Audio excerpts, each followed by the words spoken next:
नमस्ते दोस्तों, स्वागत है आप सबका सरकारी परीक्षा के YouTube चैनल पे। और रोज की तरह हम डिस्कस करेंगे important current affairs in the form of multiple choice questions. तो आशा करता हूं आप सब अच्छे होंगे, स्वस्थ होंगे, आपकी पढ़ाई लिखाई सही दिशा में चल रही होगी और आपकी पढ़ाई लिखाई को मोटिवेट करने के लिए लाए आज का मोटिवेशनल कोट। यह कहता है कि विद्यार्थी जीवन की छोटी छोटी आदतें हमारे जीवन में बड़ा फर्क पैदा कर देती हैं। विद्यार्थी जीवन क्या होता है? सीखने का स्टेज। तो सीखने के स्टेज में ही बात है जो आप छोटी छोटी चीज़ पकड़ते हैं, छोटी छोटी बातों को पकड़ते हैं। अपने पढ़ाई लिखाई के अलावा जो कुछ अन्य जो आदतें होती हैं, जो कि लाइक लोगों को सहयोग करना, कुछ अपने स्पॉन्टेनिटी दिखाना, सही वक्त पर सही चीज़ें करना, तो ये जो आदतें होती है आपके जीवन का हिस्सा बन जाती हैं। तो विद्यार्थी जीवन में अगर आप अच्छी चीज़ सीखोगे तो वो आपके लाइफ को एक अच्छी दिशा देगी। ठीक है, इसके कहने का यही मतलब है। तो इसी के साथ स्टार्ट करेंगे आज का current affair with very first question which is on your screen and the question says toward a resilient region prosperous economies healthy people is a theme of which international summit? Toward a resilient region prosperous economies healthy people किस अंतर्राष्ट्रीय शिखर सम्मेलन का विषय है? Option देख लेते हैं। पहला ऑप्शन है ए G20 लीडर्स समिट 2021, G20 नेताओं का शिखर सम्मेलन 2021, G7 समिट 2020, G7 शिखर सम्मेलन 2020, नाम समिट 2021, NAM शिखर सम्मेलन 2021 non alignment summit, BIMSTEC summit 2021, BIMSTEC शिखर सम्मेलन 2022। सही उत्तर है option number D, BIMSTEC summit 2022। ठीक है, तो बिम्स्टेक होता क्या है? बिम्स्टेक जो बे ऑफ बंगाल है, जैसे कि ये भारत है, भारत का ये मतलब जो बंगाल का रीजन है, इसके आसपास जो भी देश है, बांग्लादेश है यहाँ पे, ठीक है, नेपाल है, भूटान है, थाईलैंड है, म्यांमार है यहाँ पे, तो इन देशों का एक समूह है जिसे कहते हैं बिम्स्टेक। ठीक है, इसका फुल फॉर्म है Bengal initiative for multi sector technical and economic cooperation summit, bay of Bengal initiative of multi sector technical and economic cooperation summit. तो इसका ये 5वां समिट था और इसका जो सम्मेलन हुआ है ये 1997 में हुआ है, फॉर्मेशन इसका। ठीक है, इस बार इसका थीम है toward a resilient region prosperous economies and healthy people. आप कमेंट सेक्शन में बताएं कि इस बार का बिम्स्टेक समिट जो है वो किसने होस्ट किया है। ठीक है, ये आपका सवाल है, बिम्स्टेक समिट किसने होस्ट किया है। करंट अफेयर से रिलेटेड सवाल है, इस न्यूज़ से रिलेटेड सवाल है। तो बिम्स्टेक एक इंपॉर्टेंट कॉर्पोरेशन है जिसके बारे में अक्सर एग्जाम पूछा गया है। तो बिम्स्टेक के बारे में आप जरूर पढ़ें और भी इन्फॉर्मेशन। और जो आप कमेंट सेक्शन में मैंने कहा है कि बिम्स्टेक को होस्ट किस देश ने किया है, इन देशों में किसी ने होस्ट किया होगा, किसी ने किया, ये आप बताएं कॉमेंट सेक्शन में। ठीक है दोस्तों, तो इसी के साथ बढ़ेंगे अगले क्वेश्चन के ऊपर। क्वेश्चन नंबर 2 ये रहा आपकी स्क्रीन के ऊपर। क्वेश्चन कहता है कि where has the maiden edition of maritime exercise IMX20 been conducted by Indian Ocean naval symposium? हिंद महासागर नौसेना संगोष्ठी द्वारा समुद्र अभ्यास IMX22 का पहला संस्करण कहां आयोजित किया गया है? हमारे ऑप्शन है ए गोवा अरबियन सागर, बी विशाखापट्टनम हिंद महासागर, C Odisha bay of Bengal या D Mumbai bay of Bengal. जान लेंगे पहले सही उत्तर क्या है दोस्तों। सही उत्तर है option number A Goa Arabian sea. ठीक है, गोवा अरबियन सी में क्या हुआ है? हिंद महासागर संगोष्ठी IMX 2022 का पहला संस्करण आयोजित किया गया है। तो ये किसके द्वारा किया गया है? इंडियन ओशन नेवल सिम्पोसियम के द्वारा। ठीक है, तो यही इंडियन नेवल सिम्पोसियम का जो सिंबल है वो है। तो ये कंडक्ट कब से कब तक होगा? 26 मार्च से 30 मार्च के बीच में होगा। इसका काम क्या है? Inter operability and humanitarian assistance and disaster relief, इसको ये बढ़ावा देना। ठीक है, तो मतलब आपस में कैसे कॉपरेट करके डिजास्टर से हम लड़ सकते हैं, इसको कैसे हम मजबूत करेंगे, इस संगठन को कैसे हम आगे बढ़ाएंगे, इसके प्रति ये जो समिट था ये हुआ है। कहाँ हुआ है? मड़मुंगांव पोर्ट गोवा में, वहाँ पे स्थित है। ठीक है, तो ये बेसिकली क्या है? IONS इसका कॉमन नाम है। ये फोरम है मैरीटाइम कॉपरेशन को बढ़ाने के लिए। इंडियन ओशन या इससे रिलेटेड जो भी देश होते हैं, जैसे भारत भी है, ऑस्ट्रेलिया है, और भी देश हैं, बांग्लादेश है, श्रीलंका है, पाकिस्तान भी है, मतलब पूरा इस तरह का जो भी समुद्री रीजन है उसको कवर करता है ये एरिया। ठीक है, तो इसी का ही एक फोरम है जिसका नाम है इंडियन ओशन नेवल सिम्पोसियम, और इसके तहत ही IMX22 किया जा रहा है। कहाँ पे? गोवा में। ठीक है, तो इंपॉर्टेंट फॉर्मेशन है। और IONS का फॉर्मेशन कैसे हुआ था, कहाँ गठन हुआ था, ये सब चीज़ें भी इंपॉर्टेंट है, ये सब आपको जरूर पढ़ना चाहिए। ठीक है, तो करंट अफेयर को आपको और डिटेल में पढ़ना है अगर, तो आप जा सकते हैं सरकारी परीक्षा के करंट अफेयर सेक्शन में, जहाँ पे आपको करंट अफेयर अलग अलग फॉर्म में मिलेगा। यहाँ पे आपको कैटेगरी वाइज मिलेगा, जैसे कि स्पोर्ट्स का अलग मिलेगा, इंटरनेशनल न्यूज़ का मिलेगा, स्पोर्ट्स और नेशनल न्यूज़, पॉलिटिकल न्यूज़ का, इस तरह से वहाँ पे कैटेगरीज बटी हुई हैं। आप अपने अकॉर्डिंग वहाँ से जो कंटेंट है वो पढ़ सकते हैं। इसके अलावा डे वाइज करंट अफेयर भी मिलेगा वहाँ पे आपको, वहाँ पे करंट अफेयर की आप प्रैक्टिस कर सकते हैं in the form of quiz.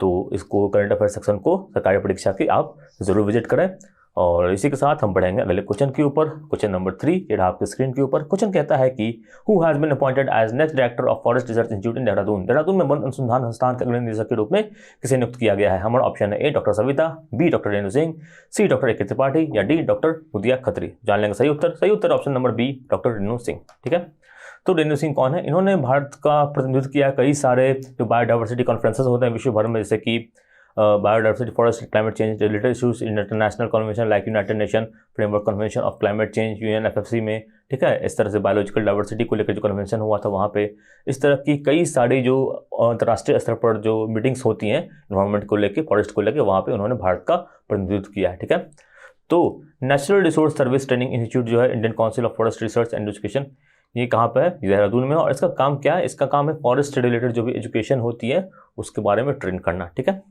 तो अब इसी के साथ बढ़ेंगे अगले क्वेश्चन के ऊपर। क्वेश्चन नंबर 4 ये रहा आपके स्क्रीन के ऊपर। क्वेश्चन कहता है कि rating agency India rating has reduced India GDP growth rate forecast for the financial year 2022-23 to what percent. Rating agency India ratings ने वित्त वर्ष 2022-2023 के लिए भारत की GDP विकास दर के अनुमान को घटाकर कितना प्रतिशत कर दिया है। हमारा ऑप्शन है ए 7 से 7.2%, बी 7.5 से 7%, सी 7 से 6.5% या डी 7.2 से 7%। 7 से 7.2%, 7.5 से 7%, 7% से 6.5% या 7.2 से 7%। सही उत्तर जान लेंगे। सही उत्तर है ऑप्शन नंबर ए 7 से 7.2%, यानी 7 से 7.2%। ठीक है, तो इंडिया रेटिंग एंड रिसर्च ये कहाँ पे है? इसका हेडक्वार्टर दिल्ली में, इसके CMD है रोहित करण सौम्य। ठीक है, तो पहले जो प्रोडक्शन था इसका था 7.6%, बट अब ये घट के 7 से 7.2% हो गया। ऐसा क्यों हुआ है? क्योंकि जो क्रूड ऑयल के प्राइसेस हैं जो अंतर्राष्ट्रीय बाजार में ये बढ़ रहे हैं। क्यों बढ़ रहे हैं? वॉर के कारण बढ़ रहे हैं। तो क्रूड ऑयल के प्राइसेस बढ़ने से क्या होता है? अंतर्राष्ट्रीय बाजार पर असर पड़ता है। ट्रांसपोर्टेशन की जो पूरी सिस्टम है वो कॉस्टली पड़ जाती है और कई सारे ब्लॉक चेन्स के इशू आ जाते हैं। तो इस कारण क्या होता है कि जो GDP ग्रोथ है वो कम हो जाती है। ठीक है, तो इस तरह की न्यूज़, इस तरह की रेटिंग जो है एग्जाम में पूछी जाती है, तो इसके बारे में आप जरूर पढ़ें। ठीक है, तो इसी के साथ बढ़ेंगे अगले क्वेश्चन के ऊपर। क्वेश्चन नंबर 5 ये आपकी स्क्रीन के ऊपर। क्वेश्चन कहता है कि who has been appointed as the managing director of Delhi metro rail corporation DMRC। Delhi metro rail corporation DMRC की प्रबंध निदेशक के रूप में किसे नियुक्त किया गया है। हमारा ऑप्शन है A doctor Mangu Singh, B विकास कुमार, सी मानस सरकार या डी अंजुम परवेज। जान लेंगे सही उत्तर। सही उत्तर ऑप्शन नंबर बी विकास कुमार। जी हाँ, विकास कुमार कौन है? वो DMRC के प्रबंध निदेशक के रूप में नियुक्त किया गया है। इन्होंने रिप्लेस किया है डॉक्टर मंगू सिंह को। तो ये कौन है? ये 1988 बैच के इंडियन रेलवे ट्रैफिक सर्विस के अधिकारी हैं। ठीक है, करंटली डायरेक्टर ऑफ ऑपरेशन है DMRC में और अब इसके बन गए CMD। इन्होंने रिप्लेस किया है मंगू सिंह को। और जो दिल्ली मेट्रो है उसकी लंबाई है 391 मीटर। ठीक है, इंपॉर्टेंट इन्फॉर्मेशन है। ये कभी कभी ऐसे एग्जाम्स में तो पूछा जा सकता है, अगर आप मेट्रो से रिलेटेड कोई एग्जाम दे रहे हो तो ऐसी चीज़ भी पूछे जाने की संभावना है। ठीक है, तो इसी के साथ अब बढ़ेंगे अगले क्वेश्चन के ऊपर। क्वेश्चन नंबर 6 ये आपके स्क्रीन के ऊपर। क्वेश्चन कहता है कि Graham Thorpe has been appointed as the head coach of which country's men's cricket team. Graham Thorpe को किस देश के पुरुष क्रिकेट टीम के मुख्य कोच के रूप में नियुक्त किया गया है। हमारा ऑप्शन है ए पाकिस्तान, बी श्रीलंका, सी इंडिया या डी अफगानिस्तान। सही उत्तर जानते हैं। सही उत्तर ऑप्शन नंबर डी अफगानिस्तान। जी हाँ, तो ग्राहम थ्रोपे कौन है? वो भूतपूर्व खिलाड़ी हैं इंग्लैंड के और 1987 से 2002 के बीच में इंग्लैंड के लिए वो खेलते थे। राइट हैंड के बल्लेबाज थे, 100 टेस्ट से खेल चुके थे। ठीक है, तो अब ये बन चुके हैं कौन? अफगानिस्तान के कोच।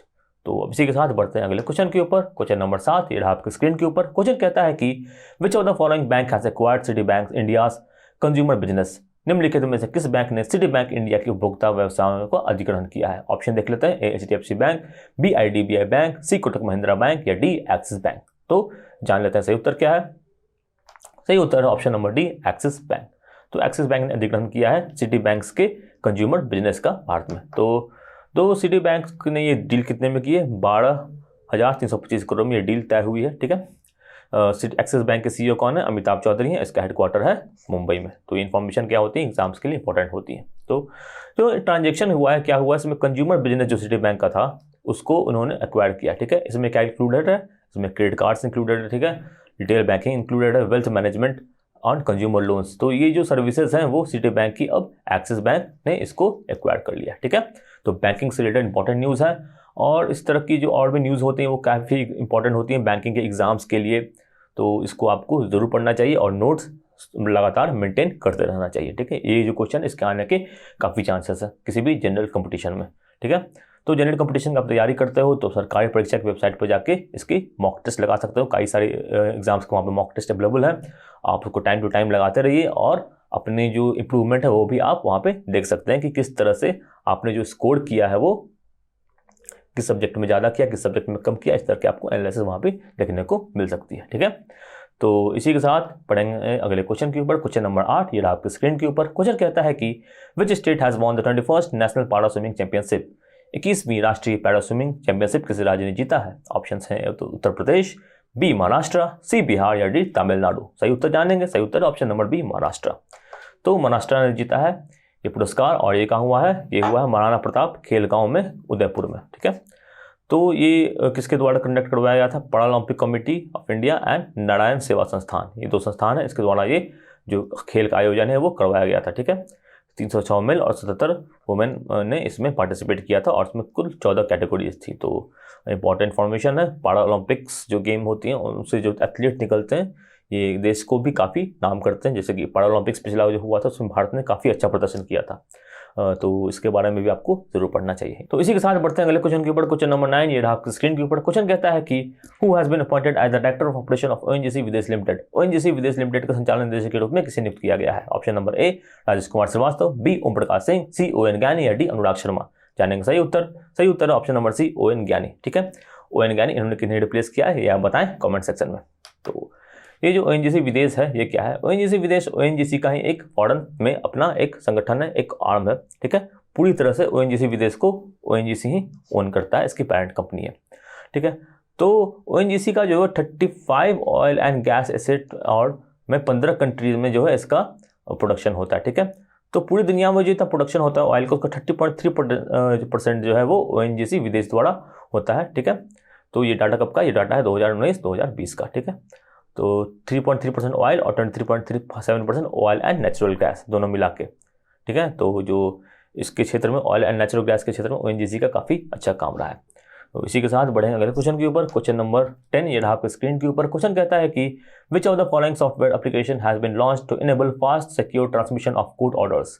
न्यायालय के आदेशों को तेजी से सुरक्षित रूप में प्रसारित करने के लिए निम्नलिखित में से कौन सॉफ्टवेयर एप्लीकेशन की शुरुआत की गई है। सही उत्तर है, तो ऑप्शन देख लेते हैं। पहला option A fast, B faster, C super fast या डी रैपिड। तो सही उत्तर क्या है दोस्तों, सही उत्तर है ऑप्शन नंबर बी फास्टर। ठीक है, तो faster and secure transmission and electronic records, ये फास्टर का क्या है फुल फॉर्म है, इंपॉर्टेंट है, इसको याद रखिएगा।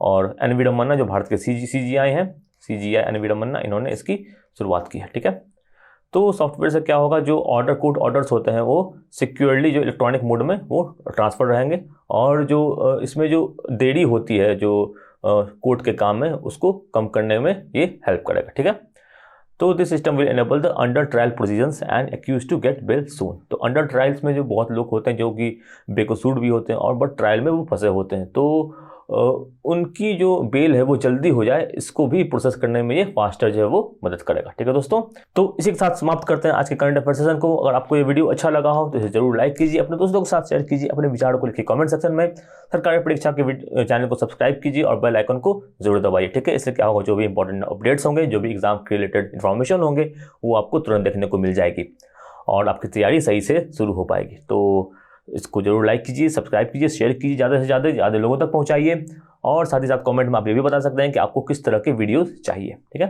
तो इसी के साथ समाप्त करते हैं आज के वीडियो को। तब तक के लिए धन्यवाद and have a nice day. जय हिंद।